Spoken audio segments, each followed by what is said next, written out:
I'm a recognizable public figure. Respectfully, I don't recognize you. Juror number 54. I'm so happy to be here. Welcome back to the channel. So today we're going to go ahead and actually review a comedy on Freevee. The comedy is called Jury Duty. Now this premiered on April 2023. It has roughly 7 episodes to it, each around about 25 minutes apiece. So here's the storyline with this comedy. It follows the workings of an American jury trial through the eyes of Ronald Gladden, a juror who is unaware the entire case is fake. Everyone except him is an actor, and everything that happens is carefully planned. So this is styled as a mockumentary look at American jury. This is kind of like a meta Truman Show. Like Truman knows that he's on a show, but it's not actually the show that he thinks it is, because this Ronald Gladden character, he knows he's being filmed while actually going to jury duty, but it's not everything that he thinks it is on there. Like they think that they're doing a documentary, when in fact it's an observance of him. So that's kind of the way it's framed around there. I like all kinds of comedies. I love different types of comedies, pratfall comedies, feel good, all that kind of stuff. And sometimes raunchy comedies can go and actually do it. Awkward comedies can be a little cringe for me, depending upon where the jokes go. So for me, I'm actually on both sides of this, where I appreciate all types of comedy, but there's certain types that kind of stay away from. And because this is kind of like in the realm of like a little bit of, feels like a reality show, but it's not. So I'm really on the fence about this. So I'm really coming in as a casual viewer with a main target audience's mindset. Hopefully that makes sense to you, okay? But I'm gonna go and actually give it a fair and honest review. If you like how that sounds, do me a favor, click like, share, subscribe. Cool? All right, let's get these laughs on. Now, the premise isn't anything new, as many reality or sitcoms have tried the only one person is in play, or only one person is on trial here, or the person that's out of the loop. That's been done. Sometimes it can have good drama or comedy depending upon the situation that these television series is wrapped around. Most of the times it's blah or bad. That's usually because the main character isn't likable, or because the surrounding actors aren't believable in their roles. Now, in this show, neither one of those are a factor. Ronald is a likable, regular dude. He's never been on a jury trial before. He's never been on jury duty before. He's young enough to kind of be naive about some things, but old enough that he's a little bit, world weary.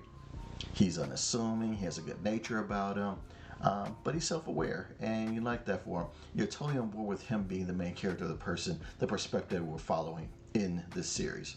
Now, the actors around him, everyone gets to play these one-dimensional characters, and they play them to the hilt, and it's hilarious. Usually one-note characters are boring, but they work in this environment because of the editing and quick scenes of the mockumentary.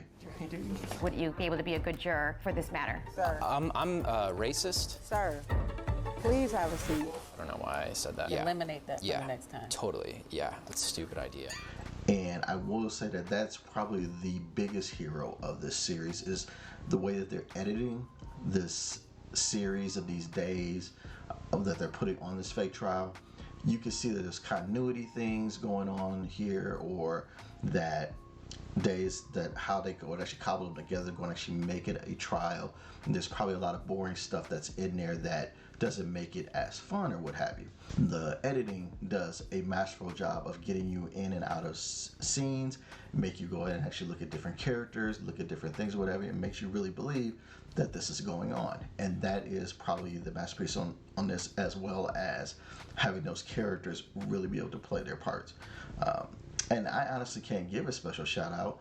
Usually I'll go ahead and actually call out 1 or 2 actors that really kind of bring it up. Every actor in this had me cracking up at least once within the first 2 episodes that I watched of this series. It's seriously that funny. But I do want to go ahead and actually give probably a particular main shout out, just because there's probably the one name in this series, and that's James Marsden. playing himself.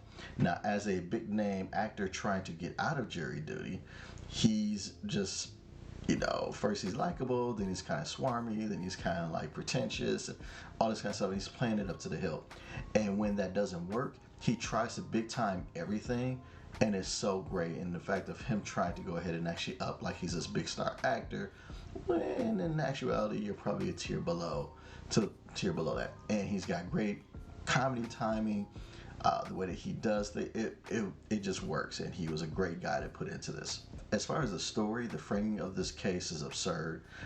You seemingly have an affluent prosecution with a client that seems to be a professional corporate person, so it's almost like she's a drone or what have you, and that part of it is kind of like, okay, I get it, she's this way. The defense is a dry, doesn't know what he's doing lawyer defending a stereotypical unkempt defendant that may or may not be guilty. And it's pretty much set from the very beginning that he's probably not going to get the best representation from his defense. And it just kind of snowballs from there around everything that's going on. That's true. What was the movie? Pacific Rim Uprising. It's not sexy. What? I saw that. There was zero arousal for me. This literally feels like reality TV. Ah. As we continue the mockumentary, look at the case, the jury room, interviews in and out of the jury room, we just get some crazy dialogue, situations, and character shenanigans. They just go for it. I think for mains, and I consider mains in this type of comedy sphere are those that are looking for like awkward moments, those cringe type of moments that people really that really speaks to them. These actors are great in doing that. They deliver lines like pros. The fact that they don't break, saying or doing some of the things that they do is hilarious. The comedy at this is top level. I'm pretty sure that they went in and actually got, because I haven't recognized any of these as like character actors or side actors or anything like that from other shows or movies or anything like that. I'm gonna say that these are probably large in part professional improv actors, because the way that they just handled it was just masterful. I can't put it any other way. Even if some comedy isn't your thing, there's like some of the uncomfortability on there, they quick cut and edit so that you get to another scene and you're not drawn up into that too much. So they just do a very good job of that. But all that is my thoughts on there. Let me give you my verdict. I'm gonna go ahead and actually say for both mains and casuals, I believe this is going to be my first one that I say binge it out the entire season for everyone. For mains, the mockumentary reality style show coupled with good comedic actors is a winning formula. Scenes are quick, they don't bog you down with any kind of slow downtime, and they just go full force with the comedy and the jokes. Whether you feel comfortable with it or not, they go with it. For casuals, the fact that you have so many diverse characters and perspectives along with a likable lead character makes it fun. The situations that occur are hilarious and absurd, and it makes it so bingeable. So, my first recommendation, I believe, for 2023 for both mains and casuals, Jury Duty is a must-watch, binge the whole season. That's what I have for you. Check it out. Again, I'm not an actor, so I don't know what it takes. Yeah, who knows? Yeah. I appreciate you staying for the whole review. Hopefully you appreciated this. This one actually was a joy to go and actually watch. If you like this, go ahead and actually click like, share, subscribe, all that kind of good stuff. And if you've done that, if you want to, you can go and actually give another one of these reviews that the algorithm is suggesting to you. But until the next time in the next review, I'll holler at you. Take care of yourself.